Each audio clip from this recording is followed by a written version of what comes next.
I told her since she regretted having my kids, then she don't have to worry about them anymore. Hello everyone, welcome back to my channel Aura Zone Stories. Today we have a story where this man took a neighbor to witness his wife's secret activity. Let's see what actually happened. Last year I did the hardest thing I could do, and that was divorcing my wife. I can't understand why she broke up our family, so maybe I'm trying to gain that here. I know my friends would say to just get over it, but it makes my head spin sometimes, I can't lie. My wife was messing around with her ex, even though she was better off by leaving him. I met my wife on the bus going to work 7 years ago. She got on the bus 3 stops after me, and I would always stare at her. There were a few pretty girls that would get on the bus, but she was my favorite. One day the bus driver had hopped out the bus to go into a convenience store, and we just looked at each other and laughed. We talked about how weird that was, and we talked ever since. While we were riding the bus and talking, she would bring up her boyfriend Keith and always complain about him. She would always catch him cheating with the mother of his child, and he would deny it. His son's mother don't like her, so they never really got along, and it would cause them to always be separated. I really cared about her, so I would tell her to just leave since he was a clown, but she would still stay. I didn't know how to get her out of the dumb love triangle she was in. All that changed when my father gave me his SUV when he upgraded his car with no charge. This was great, and one of the first things I had wanted to do was pick her up from the bus stop. When I had got the car, I started picking her up and taking her to work, something her ex didn't do. Even though she got to work earlier, she was happy. Then I started taking her to other places just to hang out. We had so much in common, especially since she had family that lived in Guayanilla where I grew up. After a while I decided to shoot my shot, and told her how I felt and that she should leave her boyfriend. She tried to give me a bunch of excuses, but failed to give me a good reason to stay with him. A few days later, she called me and told me she wanted to hang out for the weekend. When I picked her up, she told me she was done with him and his situation with his child's mother. After that we were officially dating. We dated for about 3 years before we got married. She was definitely happy to be in a relationship with me, and bragged to her friends about how great I was. This had made me feel good, and I thought we seemed like those funny TikTok couples she looks at. She started talking about marriage, and I proposed soon after that. We were so in bliss after I proposed we actually got pregnant before getting married. After getting married we had 2 daughters and a nice home to live in. There was very little for me to complain about at the time. We were the typical family running around after our daughters who were 5 and 3 years old and going to work. I always treated her right, and I tried to balance being a good father and husband. She would do the same, although it was a challenge, because our daughters were definitely a handful. One day my cousin Anthony canceled on me because his mom was getting out of the hospital. Since he was picking her up, I decided to take my wife's car to finally get her check engine light taken care of. After walking out of the shop, I opened her glove compartment up to put the paperwork inside for later. When I opened it up, a bunch of crap fell out and I had to pick it up. While I was cleaning it up, I found a pretty recent picture of her with her ex-boyfriend Keith. The picture surprised me because it was a picture of him locked up somewhere. In the picture with him was my wife and his sister Nadine. This surprised me because I never heard about her visiting him while he was locked up. I didn't even know he was locked up. He got a little heavier. His dreads were longer and he was wearing glasses he didn't need, but it was definitely him. After cleaning up the mess, I drove home with a bunch of crap on my mind. I couldn't understand why she was going to meet him while he was locked up, and why I wasn't told about this. It gave me a sinking suspicion about this, especially since it was so hard to get her to leave the love triangle situation she was in. When I got home my wife was watching TV and went straight for the computer. I did a deep dive and I found out more about the situation. Apparently I knew I wasn't going to find anything on her social media, so I checked his sister Nadine's page. I found out he's been out for 3 years thanks to the pics. Looking further through Nadine's friends, there were pictures of my wife with Keith and Nadine at a couple places and parties. Seeing this got me emotional, and I had to ask her about it and see what she has to say. I started up a conversation with my wife and I casually asked, has she heard from Keith? She looked at me confused and had told me she haven't heard from him. I couldn't believe she just lied to me in my face, and I knew I couldn't trust her anymore. When that happened, I started thinking about all the things I should have noticed that was going on. She was gone more often, she stayed up later on the phone, and she avoided romantic gestures towards me. After she lied, I started snooping for some answers. To catch her slipping, I took on more responsibility with the kids so that she might use her free time to make a mistake around me. After a few days, she slipped up and told him I was going to be taking my kids to see my parents. After hanging with my kids and my parents, I called the old lady who lived next door and asked did she see somebody come over my house. She said she did a while ago, and it was the same car it usually was. This surprised me because even our neighbor knew Keith was coming over. Even though I didn't know everything yet, I still was mad because deep down I knew what was up. When we got back, I asked her did she have any friends over, and she said no, and she just took a nap. This was nonsense excuse, so I was really ready to leave her. That weekend, I made up an excuse to leave the house all day. I told her I was going to take my kids their classmate's house to play, and then I was going to see my cousin Anthony. She was fine with it, and when that Saturday came, I took the kids to the house and hung out at a close restaurant. After hanging out for 3 hours, I called her and got no answer. I called one more time and she still didn't answer, and that wasn't normal for her. After that, I drove onto my street and parked at the end of it. Walking back to the house, his car was there, and I got mad, but still held it together. We lived in a ranch-style house, so I couldn't go through, because we didn't have upstairs to sneak in. This meant I had to go in through the back where our kitchen was. Going in, when I had got to the living room, I could already hear them. Apparently, they left the bedroom door open, and when I looked inside, I was destroyed by seeing him bang her in our bed. I just froze, and I had to stop myself from being zoned out. After snapping back to reality, I went next door to see my neighbor, so when I confronted her, I had a real witness on everything. After knocking on the door, her son opened the door, which was actually better. He asked me how I was doing, and I asked him could he help me with something in house. He asked me what it was, and I said I just really need him to keep his eye on something for me. He said okay and to give him a while because he was tending to his kids. After that, I went back to my house and had to wait for about 15 minutes for him to come over. This was hard to do because I had to see and hear him banging my wife while holding up for him. When he finally came in, I told him to wait in the living, and I walked in and had confronted them both. It was a real mess, and when we started all the shouting, our neighbor's son came in to see what was going on.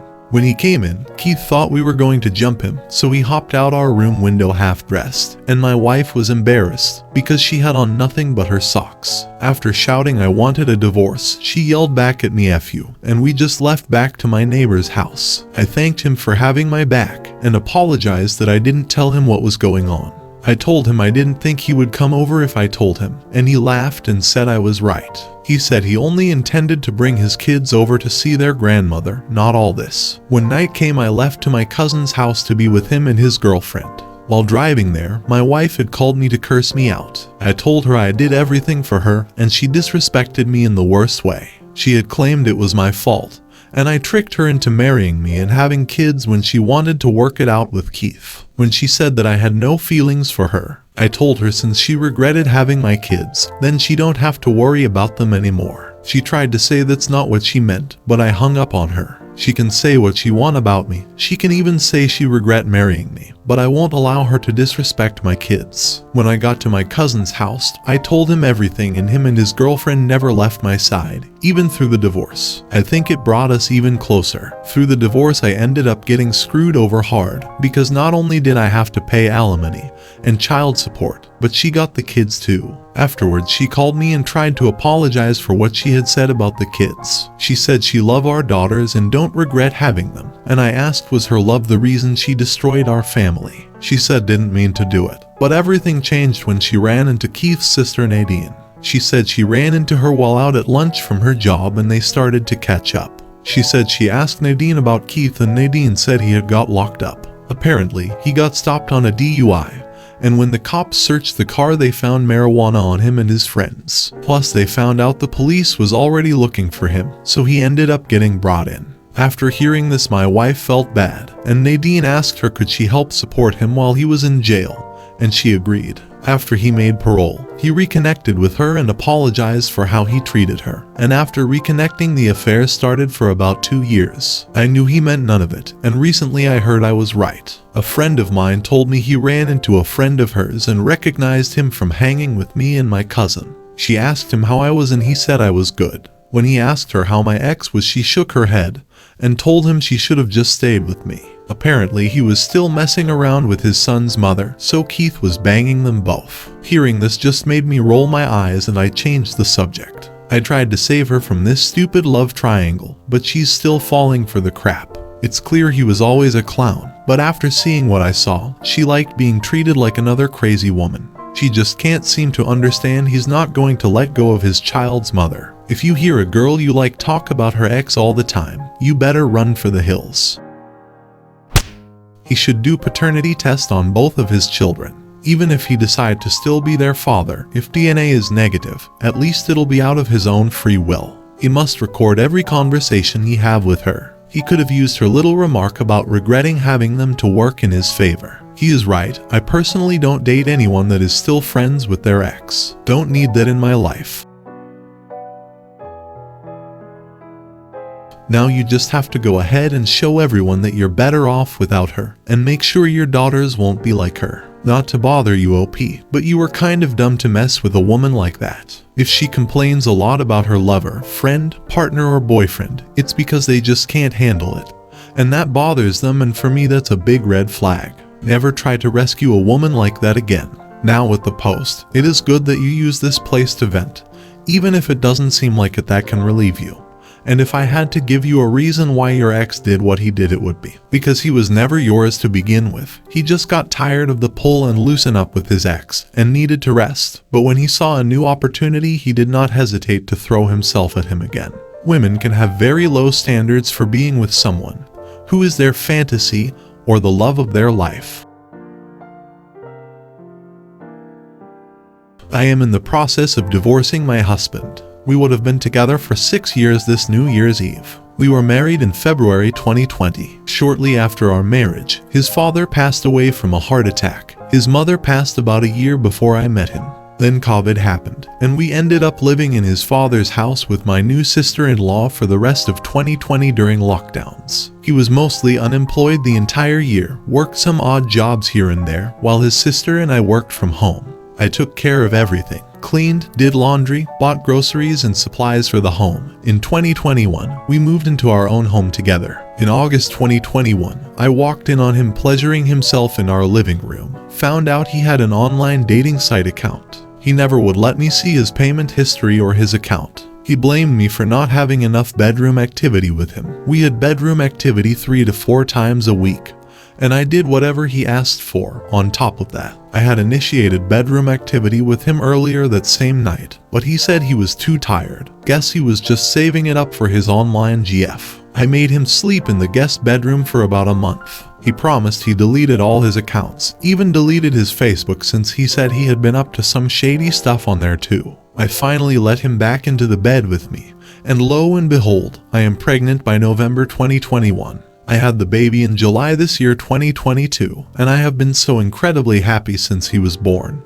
He brings me so much joy and hope. I had a wonderful 3 months of maternity leave with my baby boy. Sent pics to husband all day and he always told me how happy he was, what a great wife and mother I am, etc. Since I went back to work, we had begun a little family tradition of going downtown on Sundays, walking up and down the strip, going down by the river, and going to lunch. Well, Sunday, October 30th, husband said he was too tired and it was too rainy for our little outing. It wasn't raining, a little cloudy, but no rain in the forecast. A couple hours later, he says he needs to run to Walmart to get some chicken. Leaves me and baby at home so he can run this quick errand. Calls me over an hour later with some story about how he had to drive to the Walmart that is 25 minutes away because the first one he went to the lines were just way too long due to Halloween. There are literally 3 other Walmarts closer to us. Not sure why. Guess I was just too busy taking care of baby, but this didn't really raise any red flags at the moment. Of course, looking back now. Then, Halloween. My husband dressed as the Joker, me as Batman, woman, and baby was Robin. What an apt costume for my husband. On November 1st, at 6 a.m., I wake up to my husband standing at the foot of the bed. He scared me. He was just staring at me in silence. I asked him what was wrong. I thought someone had died or something. He confessed, said he had been unfaithful to me, had met someone online, and they met to have bedroom activity on that Sunday that he said he was too tired to go out on such a rainy day. Mind you, he didn't even have the respect to use a protection with this stranger. I requested an STD test, even though I never intend to have bedroom activity with him again.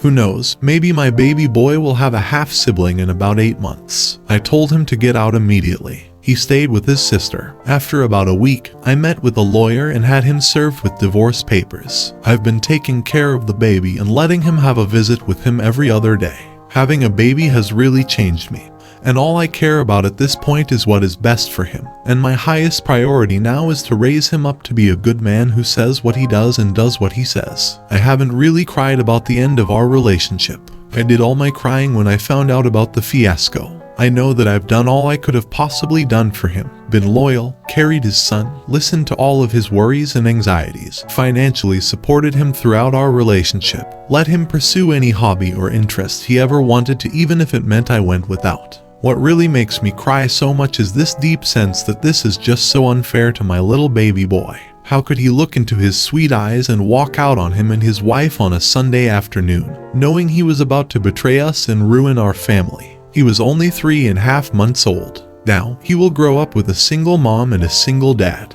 I just don't understand why he did what he did. I knew he had issues with addiction and virtual indiscretions, but never imagined he would take it this far. Now, Christmas is around the corner, my baby's first holiday season, and it's becoming painfully aware that I won't be able to be with him for every holiday for the rest of his life, because his father and I will have to split and swap holidays. I just hate that my husband made such a stupid, selfish decision, and now my baby will have such a different life from the one I envisioned for him all throughout my pregnancy. I don't know how I'll be able to trust anyone again. There is so much someone can do on their phone and so little accountability. I just wish it was the 1970s, when if someone wanted to be unfaithful, they really had to work at it. Or if they wanted to get their rocks off, they stuck a few Playboys under the mattress.